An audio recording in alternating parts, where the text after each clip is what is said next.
Welcome to The Milk, the podcast that pours it all out, the messy, the magical, and the mildly unhinged moments of motherhood and womanhood. Real talk, honest stories, and reminders that none of us really know exactly what we're doing, and that's kind of the best part. I'm Taylor, your host and soon-to-be mom of 3, so let's laugh, learn, and milk this season of life for all that it's worth. Ladies, welcome back to The Milk, another Tuesday. I have a very special friend and guest. Alec Treffers is here today. And I asked her to join to talk about her fitness and nutrition journey. I mean, you've always been, like, you're a longtime athlete. Yes. You have, ever since I've known you, your fitness, your nutrition, everything you've done, like, is above average. But then recently, like within the last year, you've optimized that to a T. So anyways, I look at her socials, and there's so many moms that follow her, and obviously like our mom community. I was like, we have to have her on here to kind of talk about not just her fitness journey, but like the real life mom systems that she has in place. So to preface all this, it's not about perfection. Even though Alec is very close to perfect as possible. Like, I open my Instagram in the morning, like eyes barely open, and she's like at the gym lifting, doing all these things, and I'm like, every morning, Alec, I'm still in bed. Yep. But no, it's not about being perfect. It's about being consistent and just establishing these types of systems that clearly work. So Alec Treffers, welcome to the podcast. Thank you so much for having me. Do you want to give us a little rundown on who you are? Obviously, you're a fitness and nutrition content creator, mom of 2. Give us a little more for people who might not know who you are. Yeah. So, yeah, I do now creating content mostly through Instagram, and developing recipes. Working in that world is such a blessing because it's one of those jobs that I didn't know what that job was going to be for me growing up, but I always knew like I wanted to be a mom that had a flexible schedule so that like I can be that one that's picking up my kids from school at 2:00 every day. Like, to me, like, that is the definition of rich, is being able to be like, I don't have to check in with anybody and see if I can go do X, Y, and Z with my kids, but still be able to provide for my family. But I used to have a corporate job before COVID. I was working in corporate America. I have my master's in strategic PR, was doing the whole PR and marketing thing, and then COVID rolled around. I was actually working at Taco Bell at the time, doing in-house PR for them, which is so ironic now probably if you look at my page, because you're like, this girl worked at Taco Bell. But I was actually hired on to like really help elevate their better for you messaging around their brand and help people see the brand as more than just drunk late night food. That's not probably going so well because all the advertising for that brand is literally on the very indulgent stuff. But COVID came around and they had to let go of like half of their marketing department. And it was not a shock to me at all when I was let go, because I was already starting to feel like I was slipping away from feeling passionate about this job. And I was just like, if they're going to let people go, I feel like I'm going to be part of it. But I told myself, they took care of me. They gave me a good severance package. I'd been there for like 7 years, but I told myself, I'm going to see if I can give this quote unquote social media thing a go as like a full-time job, because it was really just a hobby and a side hustle at the time. And I had a goal in my mind financially as to how much money I wanted to make in 6 months for it to feel like something I could continue doing without looking for an alternative corporate job again. And I was able to meet that, and I have not obviously got another corporate job since, so it's been a big blessing. And that was how many years ago that you started with like taking social more seriously? When was COVID? 2020. Yeah. Oh my gosh, so like six-ish years. Mm-hmm. Wow. Yeah. So I mentioned this already, but kind of like back to where you've always kind of been in this like fitness nutrition space. Yeah. But everything you've been putting out recently, like how much weight have you lost in how much time? It's been within a year. Yeah. So I've had 2 kids back to back. We have very similar, I feel like, gaps between our two. Your first 2, my only 2. But so I had Cooper, and then very shortly after finishing breastfeeding her, got pregnant with Bodhi. So they're 23 months apart.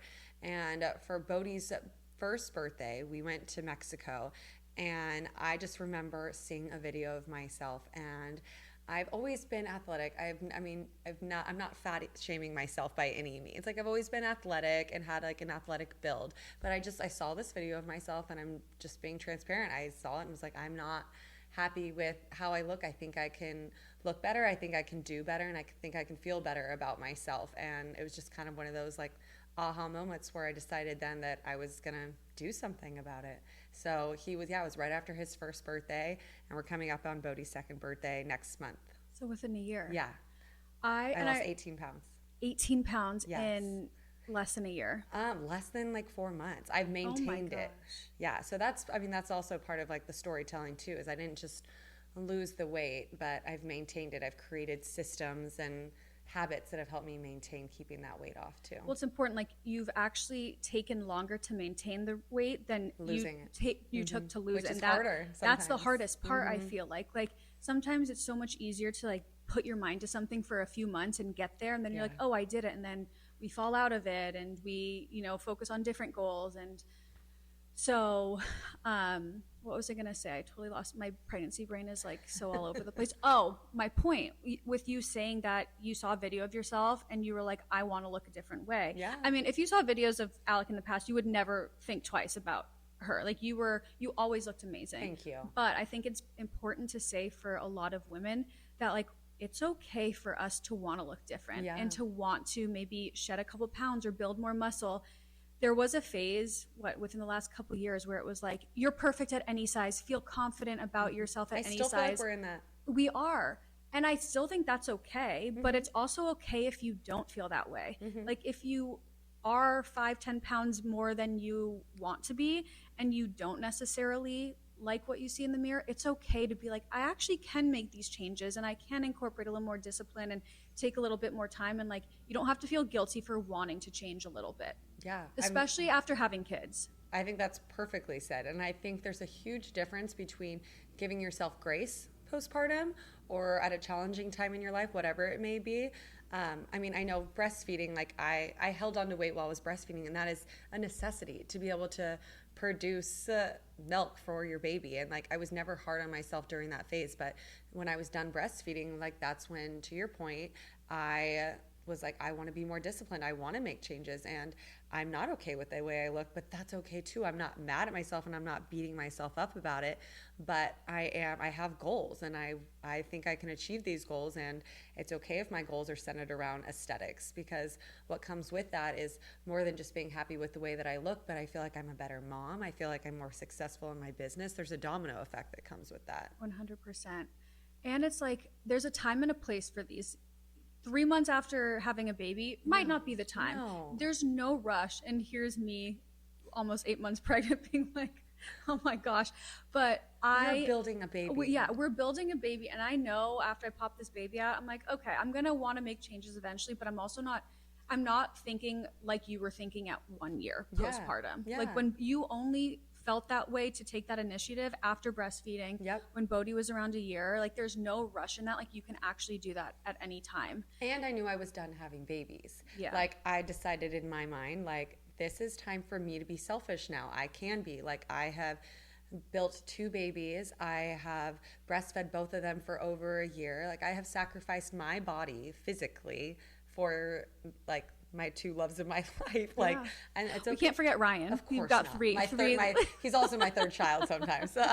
But yes, but like at that point, you're like, you can be selfish if you have done this work in, building your babies and providing for them for the first year, 2+ years, however long you decide breastfeeding, and after that, you're like, look, I want to take back control and be selfish about my body. I think that is also something we are as women totally acceptable. It's totally acceptable to feel. It's deserving. Yes. Like our bodies are treated as a vessel for so much of like becoming a mom, like carrying the baby, you're a vessel. Yeah. Feeding the baby, you're a vessel. Like a child latching onto you, if you have a Velcro baby, you're still kind of a vessel of comfort. Yeah. And so it's only natural and human to want to at some point like have your body back to yourself and feel a certain way about it.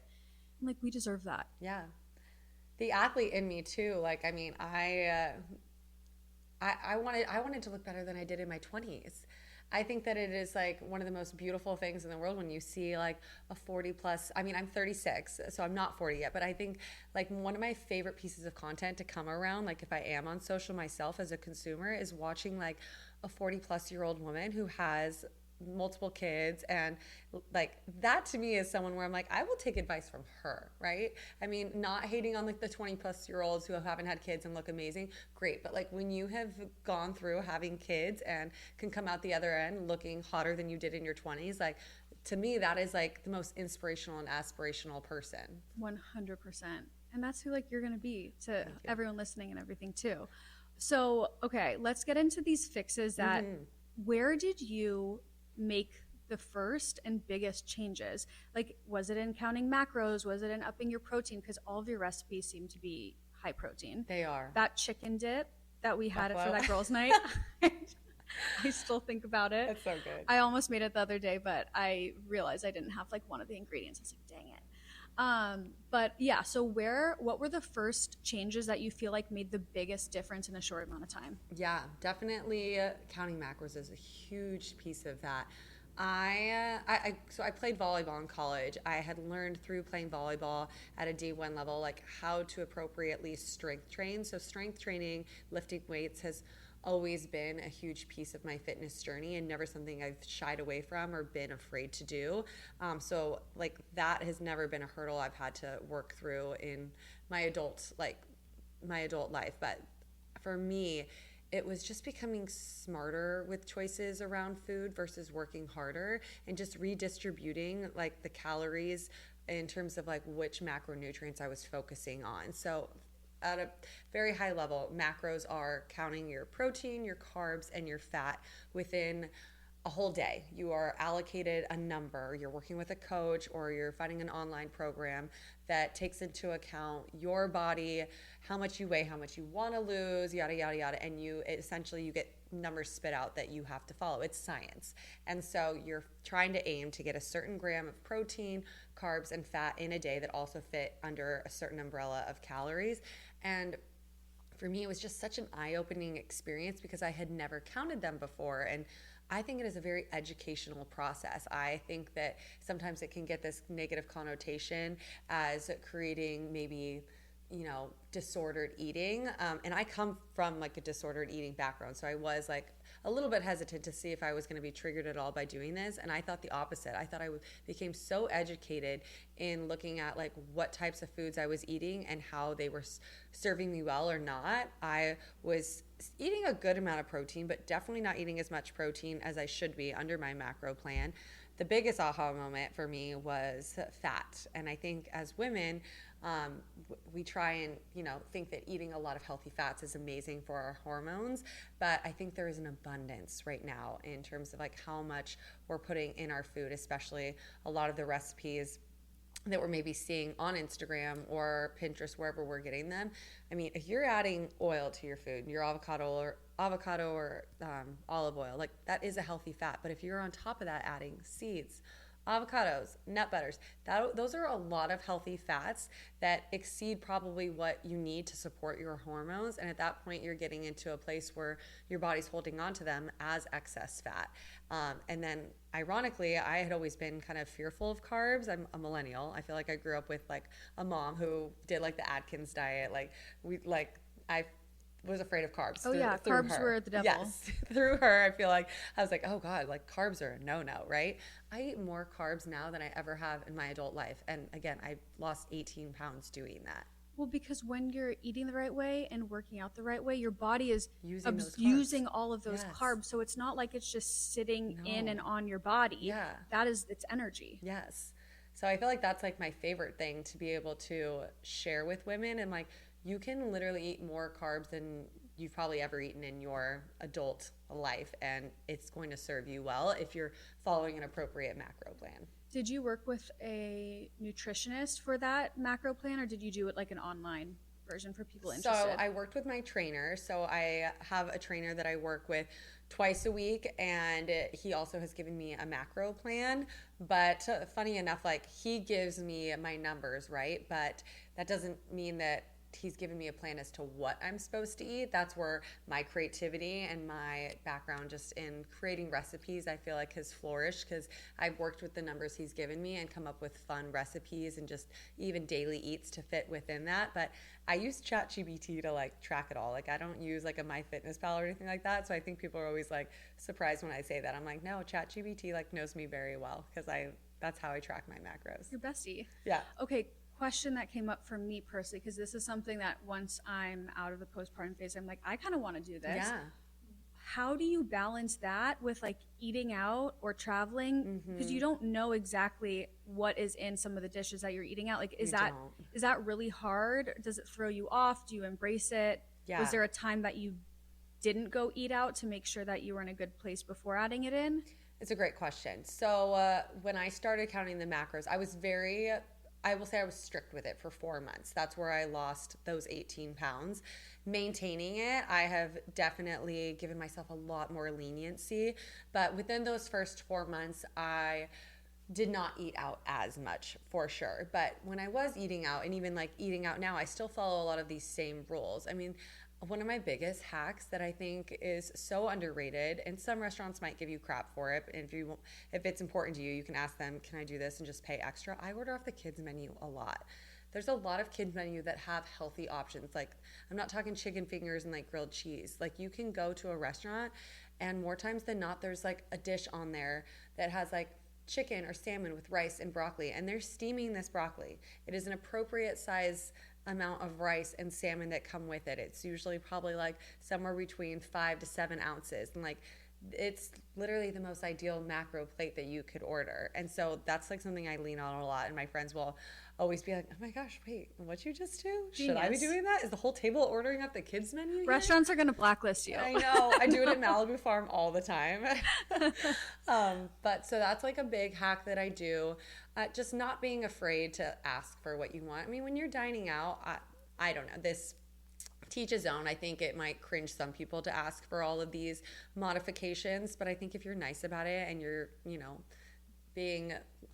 you're asking in a nice way, I think that there's nothing wrong for asking for things like, hey, instead of my asparagus being grilled, can you steam it? Like, that oil is going to save you a bunch of macros. And of course, you're not going to be able to like 100% be able to know like exactly like how many ounces or how many cups. But yeah, for me, I just try and eat as simple as I can when I eat out, so I still can enjoy the idea of going out, because I still love that social experience of being able to go out and eat with my family or friends. But yeah, I keep it very simple with lean proteins, trying to find either steak or a lean fish. Like sea bass is great, like branzino. Shrimp is a great one, because shrimp is technically zero fat unless you are cooking it with oil. Chicken breast, things like that. Egg whites when I'm eating out for breakfast instead of eggs. But I mean, it'll be funny because I'll literally go and I'll be like, can I get a side of egg whites? And they're like, how many? I'm like, I don't know, like 6 or 7. And like they like bring me like a huge plate of egg whites. $37 these days. But the people are like, is this girl bodybuilding? I'm like, no, we're just counting macros over here. But yeah, lean proteins, complex carbs. Rice is great because more times than not, they're just steaming that too and not cooking that in an oil. Or I love a good baked potato when I'm out, and just ask for all the fixings on the side, because the inside of it doesn't have any butter or oil in that either. And I'm a bacon and cheddar girl, so I'll just put a little bit of bacon or cheddar cheese in there. And then, yeah, my vegetables, like I said, I'll just ask for them steamed a lot of time, and I'll get a lot of those because they're voluminous and they fill you up. So I'll just like be like, can I get like a whole side of like steamed broccoli or asparagus, please? Amazing. Yeah.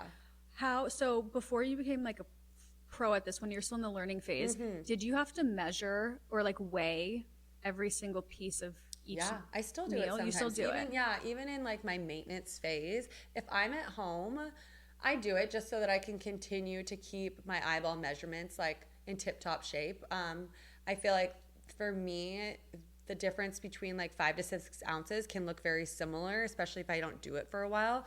So at home, I do it just so that my brain can stay sharp and knowing like what that kind of looks like for me.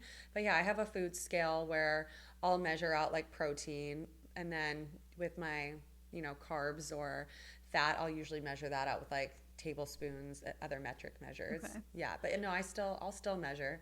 And again, like for me, for some reason, this has not felt triggering. And I know that I would caution, if you've come from a like disordered eating, like I definitely would want people to take that into account going into it, because you do have to measure food.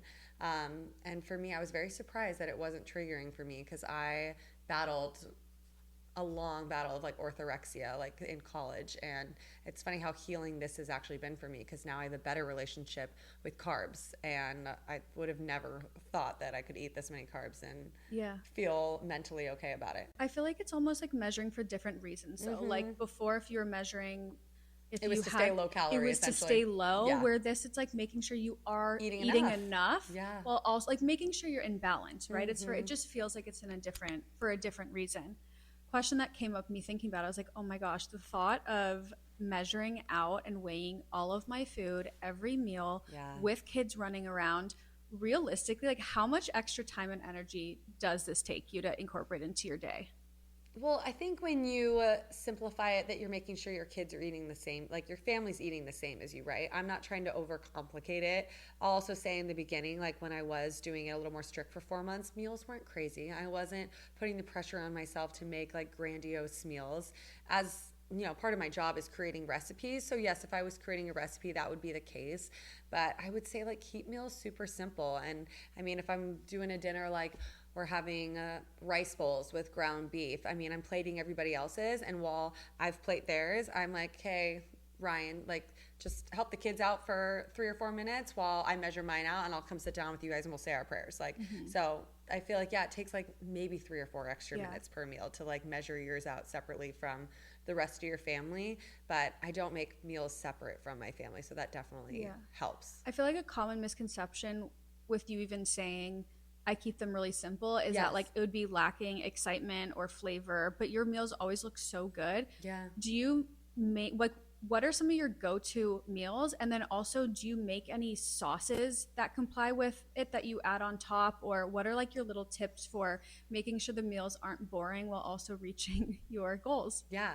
Well, sometimes my meals are boring, and sometimes that's okay. I think one of the biggest like misconceptions about just I think being a recipe developer is that like I eat fun meals like all the time. Like, no, I mean, I'm kind of a creature of habit in some ways. Like I really like the same breakfast like over and over again. I feel like that's just consistency in the morning. So lately it has been, I'm a savory girl. I love eggs. And so again, something that like I used to do, I've always loved eggs. I used to have 3 eggs in the morning with like avocado and maybe even like chicken sausage or bacon. And by no means is that an unhealthy meal. That's a great meal. It's a very high in fat meal. And a big transition like through all of this is just exchanging where these macros are in terms of like a plate. So now that changed from 3 eggs, I do 1 cup of egg whites with 1 egg. So it is actually higher in protein, lower in fat for like my egg content. Instead of like bacon, I'll do like a chicken sausage that's lower in fat. Berries, I like eat so many berries now. I feel like I used to like think fruit was also part of the enemy in the carb category, that like I would just allow myself to have that sparingly. I eat so much fruit now too. You need to come out with a meal plan. Yeah, I know. Like a full... Once the kids are both in school full time, 100%. I would love to do a cookbook or a meal plan, something. But yeah, so it's usually the 1 cup of egg whites and 1 egg with berries for sure, usually always. I love a good English muffin, but instead of like putting butter on the English muffin, I'll put cottage cheese with like a tomato and like some sea salt and cracked pepper. I mean, to your question about like sauces that I make, I am like the cottage cheese and Greek yogurt queen.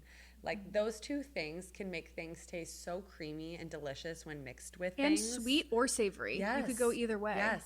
Like I have a Ninja Creamy recipe that I've been making on repeat lately where there's Greek yogurt in it, and I use a like protein shake. I love this brand, Iconic, and so I'll just use like an Iconic protein shake with like 3 ounces. I've like got my like mixture down, like 3 ounces of Greek yogurt in it with some instant pudding mix and powdered peanut butter, and it's very low in fat and high in protein. But yeah, a lot of my dips that I feel like have gone pretty viral, the bases of them are usually cottage cheese or Greek yogurt. So yeah, I feel like leaning on Greek yogurt and cottage cheese.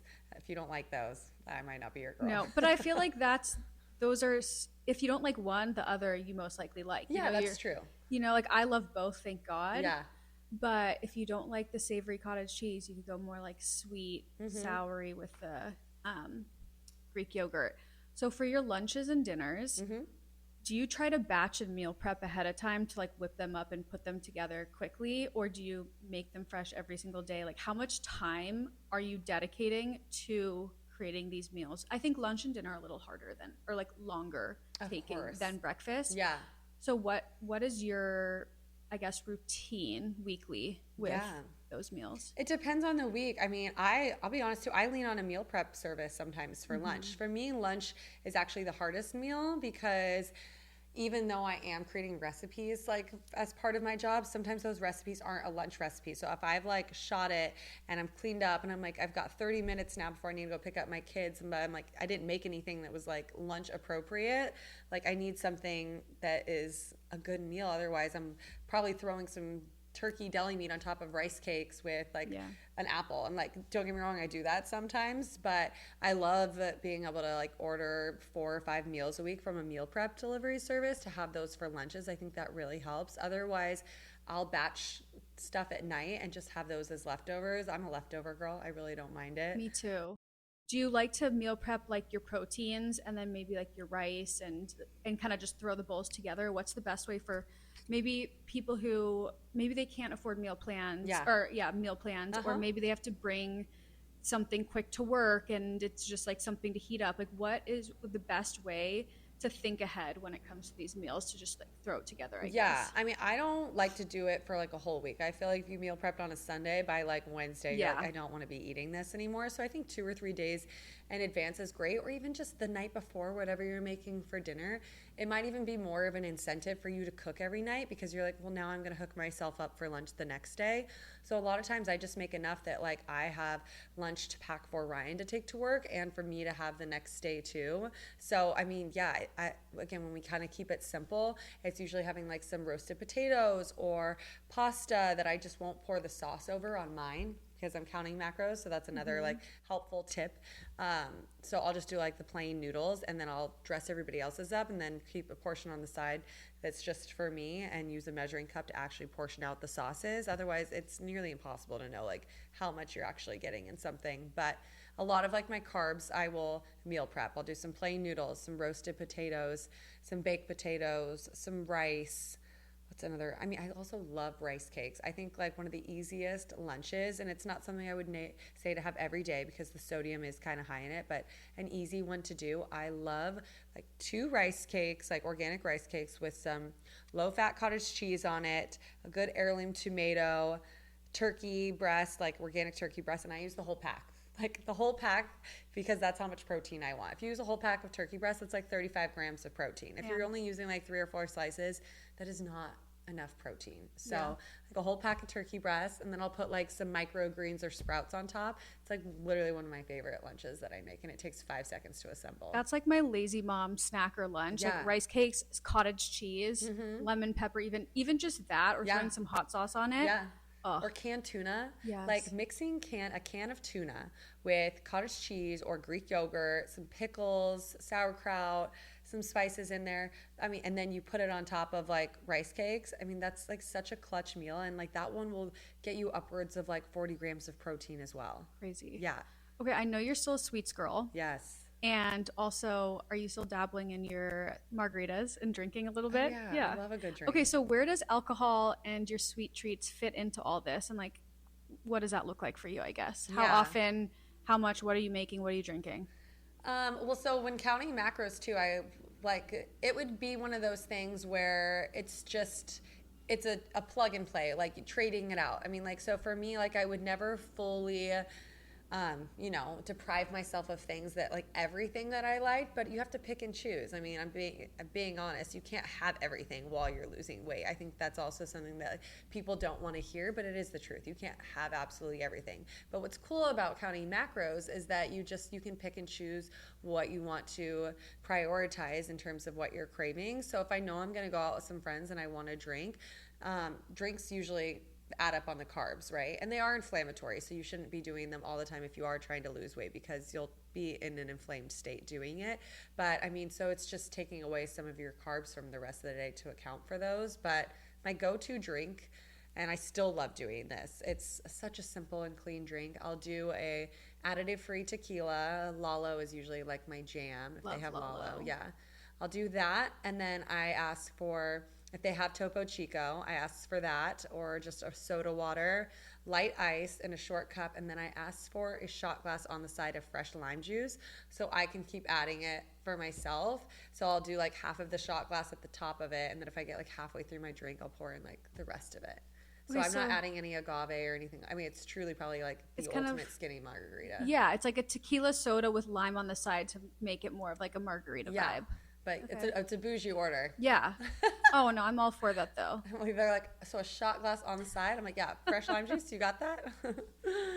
And is it like a one drink each time that you're drinking, or will you I'm have usually a cup, two drink girl. Yeah. Okay, so that's like fine. It's like boobs. One's not enough.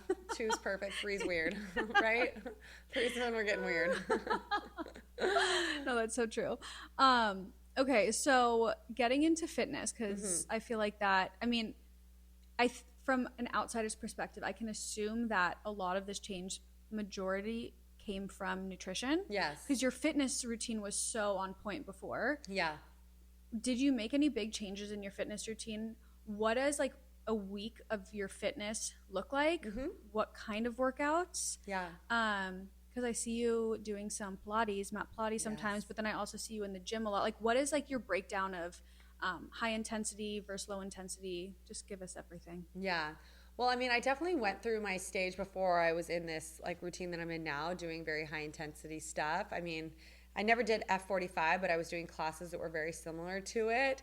My body did not respond well to those. I actually learned in the process of trying to get pregnant how unwell those were for me, because I think they contributed to me not having a regular period and just irregular like hormones. And so I learned through the process of getting pregnant how much those did not serve me. So I started focusing on just strength training in my like late 20s and totally Xing out all like basically high intensity training, which was hard for me because I come from an athletic background and I love sweating and feeling athletic and moving my body like that, but just it didn't serve my hormones very well. So I don't do them regularly anymore.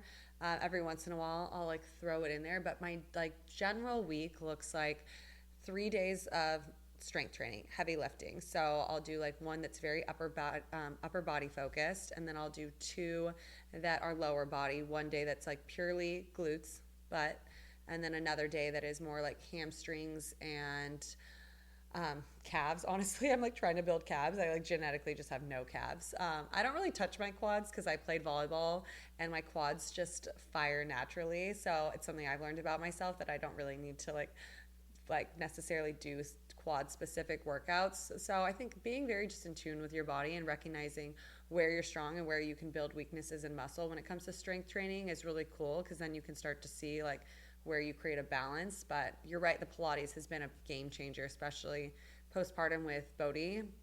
My second, I just noticed after having 2 C-sections, like my core needed something dedicated, and doing reformer Pilates, like a Legree style and or mat Pilates once or twice a week has been really transformative for my core. So that adds up to what, like 5 days? 5 days I'm usually working out. Yeah. And so how many days are with your trainer? Is that like the strength training and then you'll do like 2 classes or something? Yeah, so I have like a longtime friend trainer. His name's Dave. I do my upper body with him, and then I work out with my other trainer. I sound so bougie, but I'm friends with both of them. They're in the same gym. I think transparency is key, though. Yes. Like knowing that you have, not that you're like going here with this trainer and that, like you're in the same location. I'm in the same location. Different people for different things. Yes, and I mean, I will say too, I mean, I don't have a corporate job where I get raises and stuff like that. My perks are that like brands will send me things, and that I get discounted rates working with like a trainer or getting a facial, because I share about my experiences, and then they themselves get referrals from me. So there's pros and cons. Yes, people so in corporate, I don't want to make it seem like this is attainable, because no, I completely get it. And I think some people like don't really understand the difference between like the corporate world and almost like the creator world. And it's also like, oh, the creators just get everything for free and whatnot, but there are still a lot of things that you probably personally invest in yourself. Totally. And also corporate, like you most likely don't pay your health insurance. No. Creators. And you actually take holidays, and your Yeah. job is probably 9 to Yeah. 5. I'm working like the most odd hours sometimes. This Yeah. is totally a diversion, but yes, But I think it's very important to different. note Yes. that like you're allowed to have 2 trainers to reach your goals as Yeah. well if you want to as Yeah. well. I mean, So technically, don't be shameful you of could that. have one trainer to Yes. do this, but it's just that I met this trainer probably it's been about a year that I started working out with him. But he is just so great at helping women with their lower body. Like he literally is like the glute guy at our gym. And so I was like, well, dude, I want to work out with him. Like, I mean, he's great at doing like leg workouts. So yeah, I work out with him twice a week, and then I'll go to studios for my Pilates. Class pass, whatever. How long are your strength training? 45 minutes. 45, and then the same with the classes are around 45 too. I never work out more than an hour a day. I stand a lot for my job cooking in the kitchen, but I'm not like a cardio bunny. I'm not out here like, I don't even track my steps, if I'm being honest. I was about to ask about that. Like, where the heck do steps play into this? Do they play into it? Do you do any like focus on steps on your rest days, or are those solely rest days? I do not track my steps. I think that... Did you used to? No, I really never have. I know I mentioned it. I come from like a background at post-college, not post-college, it was during college. I had a stint of orthorexic, like just behavior. It's probably where my addictive personality kicked in from a negative side there. So I blew my knee out playing volleyball, and I just spiraled for a bit, like mentally, because volleyball was my world. And when I was going through rehab and just not playing, and I was in a different state where I didn't really have friends and family yet because I had just blown my knee out after my freshman year, I really looked to just food to be perfect in how I approached food, because everything else in my life felt out of control. So that for me was something where I was like, okay, I already knew when I was going into counting macros that like I was going to measure there, and I was like, I am for sure not tracking steps and just becoming like psycho in every aspect of my life, or at least psycho in my mind. So I don't track steps. I just I have 2 small kids. I mean, we're moving all day, every day. I think maybe if I had a very sedentary job where like I was sitting for a 9 to 5 from like a 9 to 5 job, like maybe I would, to be able to hold myself accountable. But I very clearly know how that I'm moving my body enough. Yeah. And your rest days, what do those look like? I mean, on the week, I take my rest days back to back, Saturday, Sundays. I mean, because we have 2 kids. My husband works, Ryan works a normal 9 to 5 job Monday through Friday. So I feel like we have the weekends together, and it's just super important to me that we're all together. I mean, he usually works out in the morning on like Saturday, and then we'll go to like breakfast with the kids, but maybe I'll get like a run in here and there, because running for me is just something I do for fun, but not like... I was about to say, like, it's not a scheduled run. It's more something that is randomly enjoyable. I'll just be like, that sounds good to go do. Maybe I'll go do that. But no, there's nothing dedicated on the weekends that I'll go do. Do you ever feel like your motivation tank is empty, or when your motivation is gone, like how do you handle that? You know, it's funny. I was thinking about that the other day, and I think this is actually a positive thing, but also something that, you know, holds me accountable. Sharing my journey on Instagram and sharing losing 18 pounds and, you know, making this a big part of my narrative is one of those things where I'm like, it feels like, you know, it's like a reputation to uphold. And it fuels right? you probably. And it does making fuel a me. difference in other people's lives. It fuels me. I mean, I love being able to have that narrative be something that's aspirational for people and or an inspiration for someone to try and achieve themselves. But I mean, I'll be honest too, it's also something where I'm like, ooh, like this is like something like a reputation I feel the need to, and I also genuinely want to uphold. So when you're asking like, does my motivation tank ever feel low?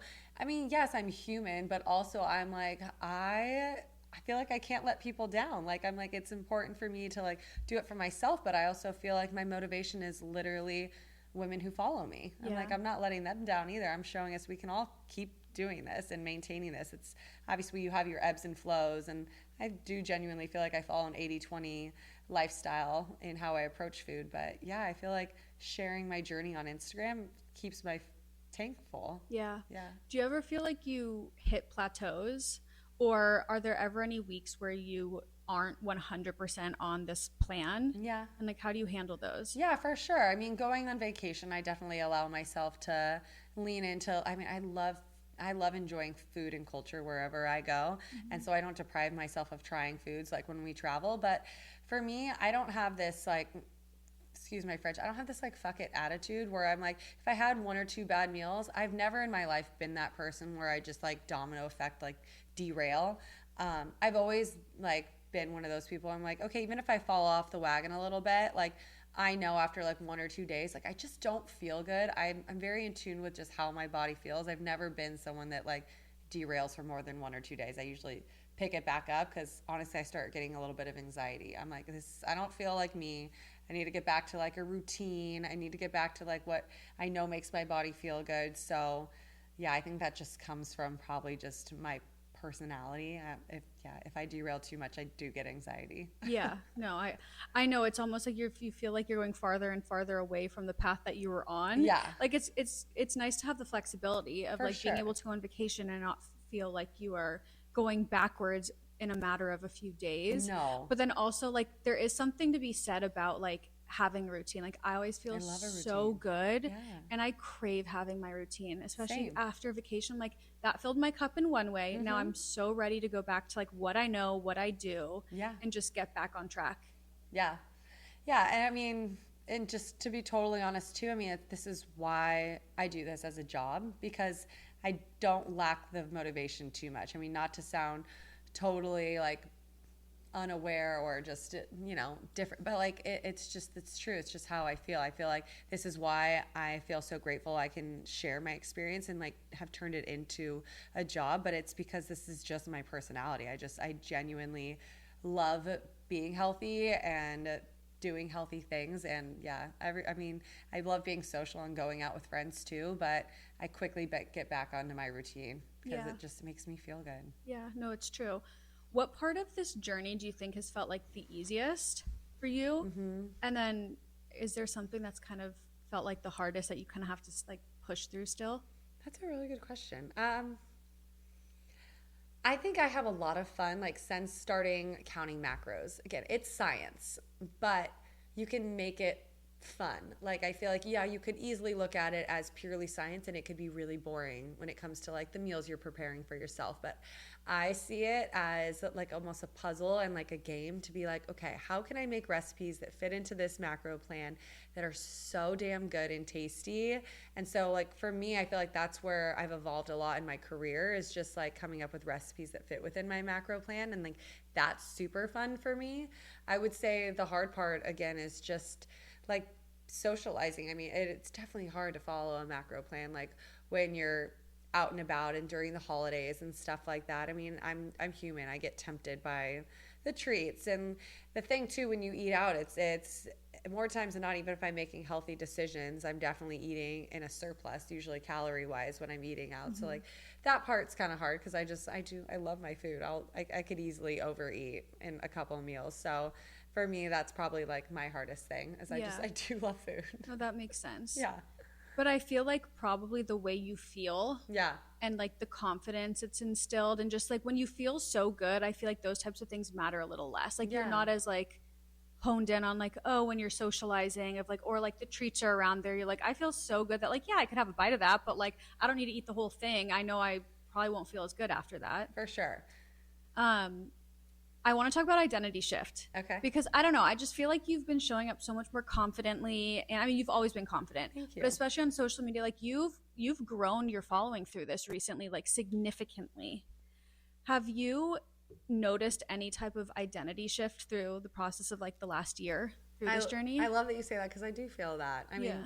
I think that is a perk that comes with obviously making these changes. I mean, I did it because as I mentioned, I saw this video of myself and I just was not happy, and I was like, I know I could look better. Like I know that I could work harder to feel better about myself, and then when you do hit that goal and reach that goal, it unlocks a level of confidence that you're like, I feel I'm proud of myself. And it's definitely one of those things where I'm happy to hear you say that because I have had a couple people say that. Like even people that I go to the gym with, they're like, you walk into the gym and you just exude more confidence about yourself too, like the way like you walk. And I'm like, it's a good feeling to hear because I don't even really know that I'm doing a bit. Obviously, just inherently, it's noticeable. Yeah, to other people. I feel happier and I feel like it shows in my work, and I'm so grateful that a subset of losing the weight and feeling better about myself has been other people essentially cheering me on and following along on my journey and liking the recipes that I make and sharing just, how I've achieved this mom glow up. I think is just such a cool domino effect that's happened from it. Yeah. And I feel like you're very honest and open and real on your social channel too. So I feel like a lot of people can relate. Is there anything that you feel honest about with like everything that you share that you think other fitness content ignores or just pretends, makes it seem like it's something it isn't?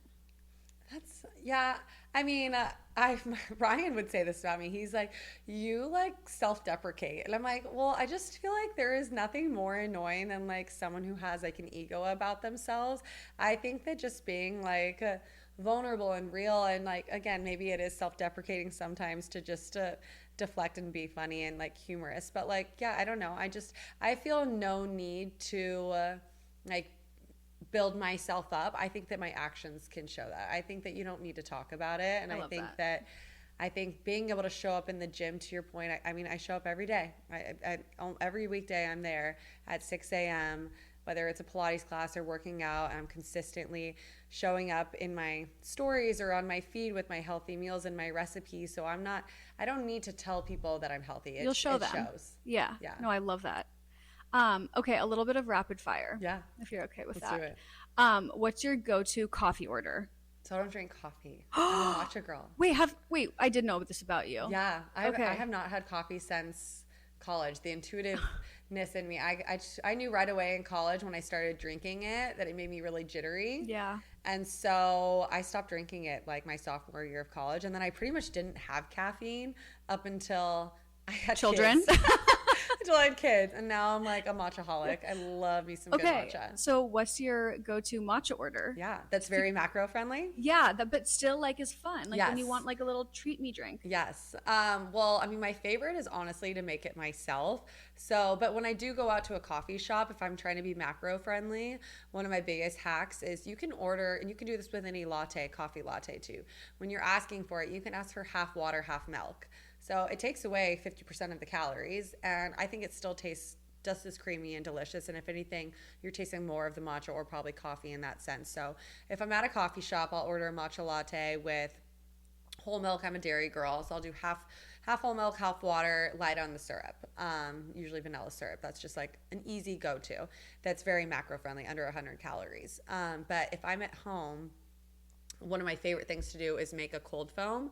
But I make my cold foam with egg whites. Ooh. I have this recipe on my page, but so I'll do the same kind of thing. I'll make it with like half water, half milk at home, but then I build a cold foam on top of my matchas at home where I take egg whites, a monk fruit maple syrup, and sea salt, and I use an electric frother. I'm not kidding you. I mean, it looks like maybe half an inch that's in your, frothing cup ahead of frothing it. And once you start using your electric frother with your egg whites, it levels up to like almost 6 inches that you can pour over your matcha or kind of stupid coffee. Question maybe. No. Does that have any protein in it since it's egg whites? Yes. It's under like 10 grams of protein. Still. But I mean, it's like half the amount of calories and fat that you'd be getting from like a cold foam from a coffee shop. You can't taste the egg whites. I know that might like deter people. But they do egg whites on top of cocktails. Exactly. It's so good. Exactly. That's where I got the inspiration from, because there used to be this spot that we would go to where I'd get a margarita and they would put an egg white foam on it. And then I tried it actually on a margarita first when I was like shooting a campaign for a brand, and I made this egg white foam on top of a watermelon margarita. And Ryan was like, "This is incredible." And I was like, "I could so put this on top of a matcha." So I started doing that. I feel like it did pretty well. I've posted it twice as like something on my feed. It is such a huge unlock if you like a cold foam on top of your matcha or coffee latte at home, and it's so easy to do. You've inspired me. I'm gonna do half water in my lattes now, and I'm gonna do an egg white bougie foam on top of my at home. Yeah, I use the Lakanto maple syrup. I do like a tablespoon of it, I do about like 50 grams of egg whites, a pinch of sea salt. It's so good. Amazing. Okay, next question. What's one habit you'd never give up? Going to the gym, working out. I mean, I think that I used to do it in my 20s for aesthetic purposes. And even though, again, I mentioned having a goal of wanting to look different postpartum, I just notice when I don't do it now too. There's obviously the random days where if Ryan has to travel or something with a kid's schedule, if I don't get it in, I am mentally a different person. So I think I could never lose that part of my day. And starting my day with it, I genuinely love waking up and getting it done first thing in the morning because I feel like it makes me a better person. Yeah. I feel more capable of handling any challenges that come my way once I get that done in the morning. Yeah.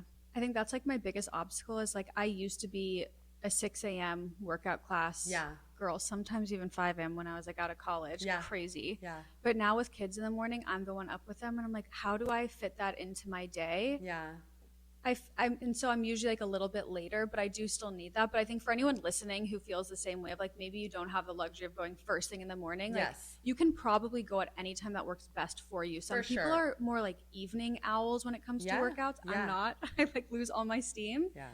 But no, I definitely want to get back to like the early morning classes at some point when I'm ready. Like maybe in a couple years. That sounds so crazy, but no, that's a great point. That's a great point. It doesn't have to be in the morning for me.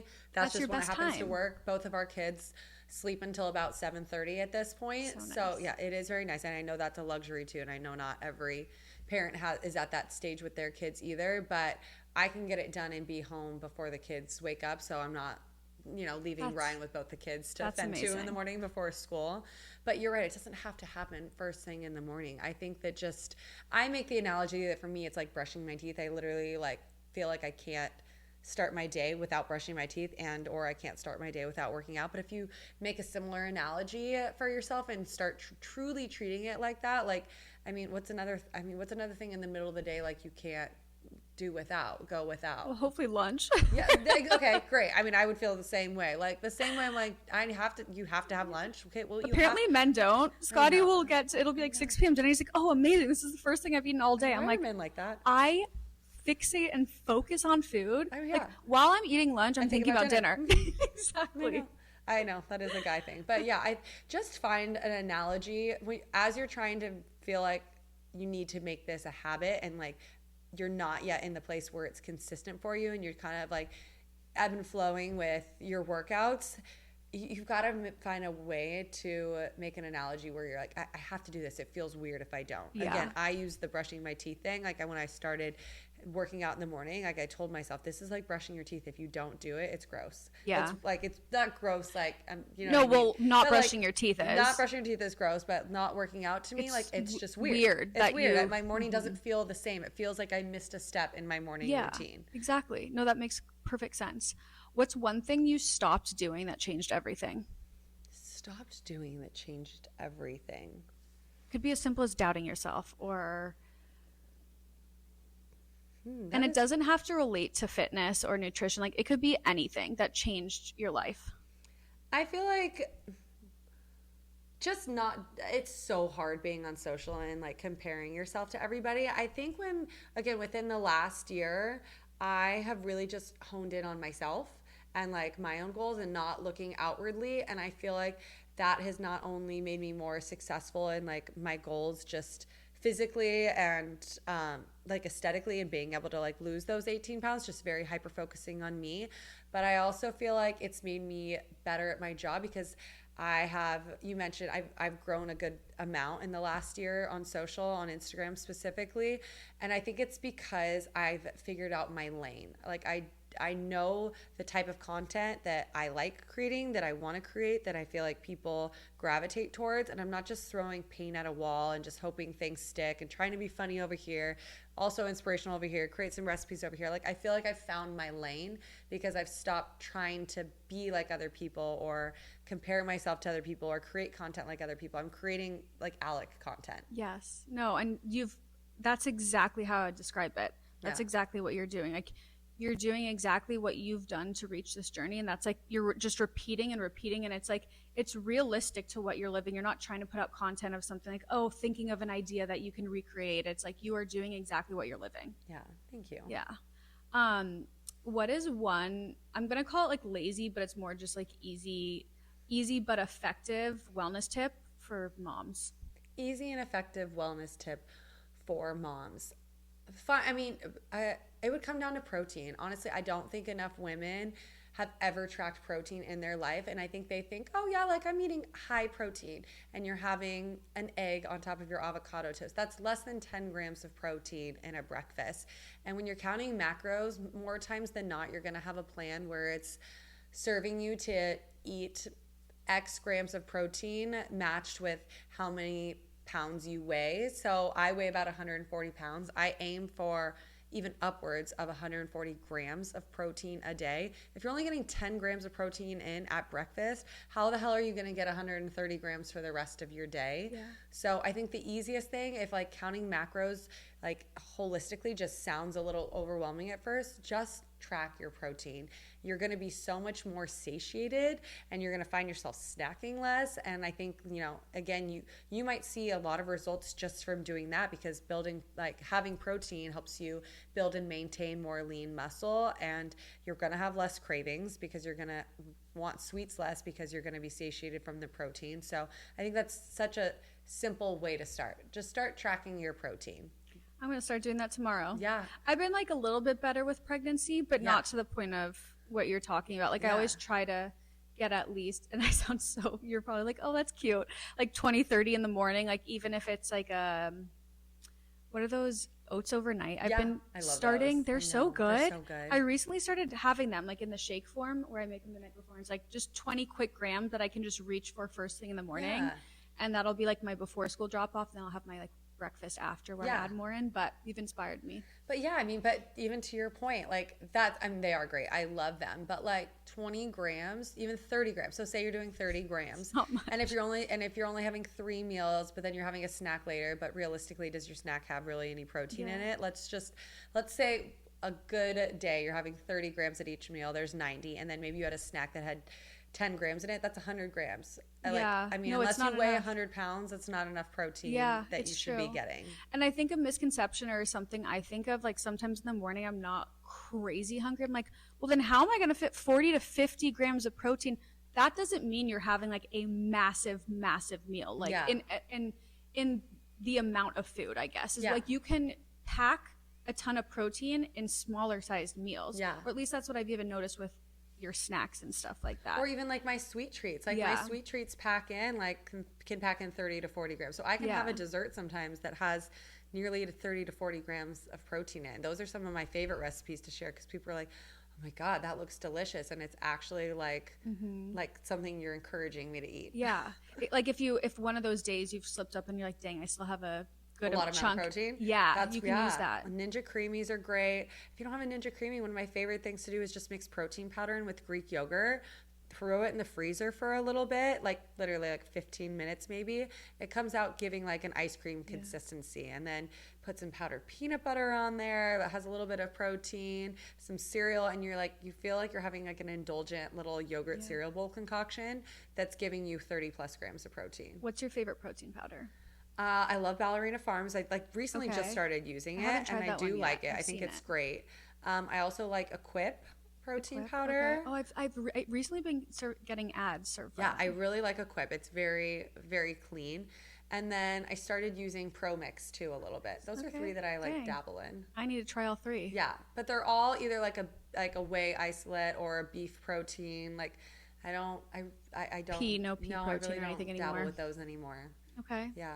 Well, this has been so fun. I have marching orders after this episode. Well, I know what you're doing with your latte tomorrow. Egg whites. 100%. Okay, where can people find you on socials? Get all of your recipes. What's the easiest way to just like get inspo from you?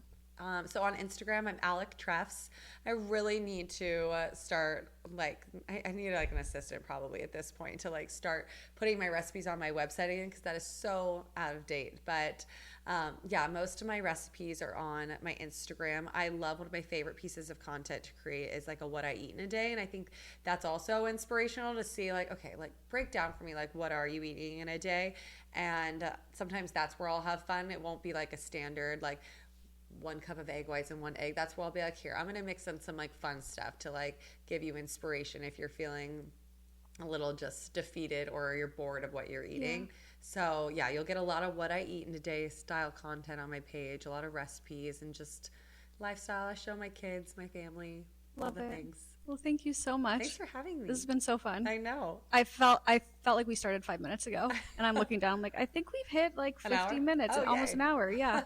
Well, thank you guys so much. Hope you loved hearing from Alec. Definitely give her a follow. I'll put everything in the show notes how I always do, and I'll talk to you next week.